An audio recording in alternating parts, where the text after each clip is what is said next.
Esse é o nosso segundo vídeo, onde a gente vai fazer a segunda parte da interpretação funcional. Vamos aqui interpretar as modalidades dentro das variáveis para que a gente consiga interpretar os tipos formados pelos clusters da análise fatorial múltipla, em continuação do exemplo que a gente fez com as variáveis da autogestão. Continuando aqui nosso vídeo, nós vamos gerar outro gráfico agora, onde a gente vai dar ênfase para as variáveis, marcar elas, diferenciar as variáveis e rotular pelas modalidades, para a gente não se perder como foi no gráfico anterior. Depois que a gente construiu esse gráfico, já tem ele pronto aqui, a saída é essa. Então, aqui de propósito, eu deixei as observações, que são essas bolinhas em azul claro, bem fraquinhas e bem pequenas, para sobressair as variáveis, né? Não, nesse momento, a ideia não foi colocar elas em evidência, foi deixar elas no plano de fundo.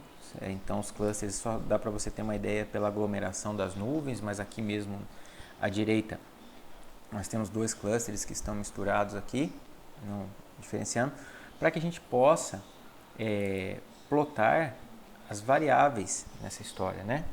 Então, eu plotei as variáveis, selecionei elas, eu posso até voltar o comando aqui para que todos possam entender. Eu marquei, rotulei as variáveis. Então, eu peguei a variável quantidade de formação, que é essa borboletinha aqui vermelha, isolei ela, como eu estou tentando fazer, e mandei mostrar os nomes somente dessa variável, né? Para a gente começar um ensaio aqui.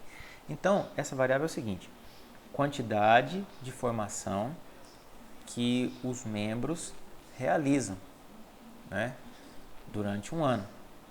Então, aqui a gente vê nenhuma formação, de 1 a 3, de 4 a 6 e de 7 a 10. Então, esse número de formação está caminhando da direita para a esquerda, né? Então, subindo com relação à escala de x, né? Você vê a escala de x aqui, que é a dimensão 1. Né? Só tirar essas coisas da frente aqui um pouquinho, onde eu coloco aqui. Então, aqui é a escala de x, né? Está subindo na escala de x, né? Então, qual a interpretação disso? Que à medida que você avança em x, de menos x para mais x, cresce o número de formações que os grupos, que as organizações econômicas da agricultura familiar fazem. Então, foi bem pertinente essa variável.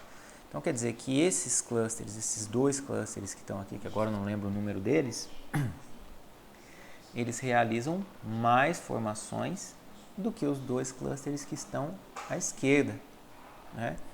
Então, a formação aqui, quantidade de atividades formativas e não o tipo delas, é importante para caracterizar os clusters, a separação dos clusters ao longo da dimensão 1, que é a dimensão que sempre, toda vez que é uma definição da análise, das análises da família fatorial, inclusive fatorial múltipla, que a dimensão 1 ela agrega a maior parte da variância, né? Então, vamos repetir isso para outra variável, para a gente ver qual é a mensagem. Talvez a variável tipo de formação, que é o sinalzinho de mais roxo. Vamos tentar selecionar ele um pouquinho chato aqui. Vou tentar dois cliques, pronto, selecionei. Então, tipo de formação, vocês podem ver aqui embaixo, no canto esquerdo, embaixo. E vamos mandar colocar os rótulos nele, né? Opa, mas parece que agora, bom, selecionou as duas variáveis, né? Tanto a quantidade quanto o tipo. Então, nenhuma formação, formação técnica, ambas as formações, formação política. Então, a diversidade de formações aqui, ela está caracterizando esses dois clusters que estão à direita nessa região como clusters que, além de terem uma maior frequência de realização dessa atividade de formação, elas têm uma maior diversidade no tipo de formação, né? Então isso já gerou para a gente uma interpretação funcional, né? Então a gente pode usar isso como exemplos, né? Usar isso como exemplos e estender isso principalmente para as variáveis que mais explicam, né? Essa nossa variável aqui, só para dar um último exemplo, diff46, né? Eu não me lembro do que ela é, então vou aqui pausar o vídeo para buscar a legenda para a gente conseguir interpretar. Na verdade, eu achei o problema aqui. Essa variável não é daqui. Isso aqui foi um erro, isso aqui é variável econômica. Então, só tem que tirar ela, mas o raciocínio ainda permanece o mesmo. Se a gente colocar em cima desta variável aqui agora, essa variável vermelhinha, que diz respeito às formas alternativas de direção, né, que foi mais forte de todas, né? A gente vem insistindo nela, que foi a mais forte em diferenciar os grupos, em fazer discriminação dos grupos. Agora nós podemos ver uma outra realidade aqui. Então quer dizer que esse cluster aqui, esse cluster da esquerda, podia até fechar ele para a gente ver qual é. Esse cluster da esquerda seria o cluster 1, né?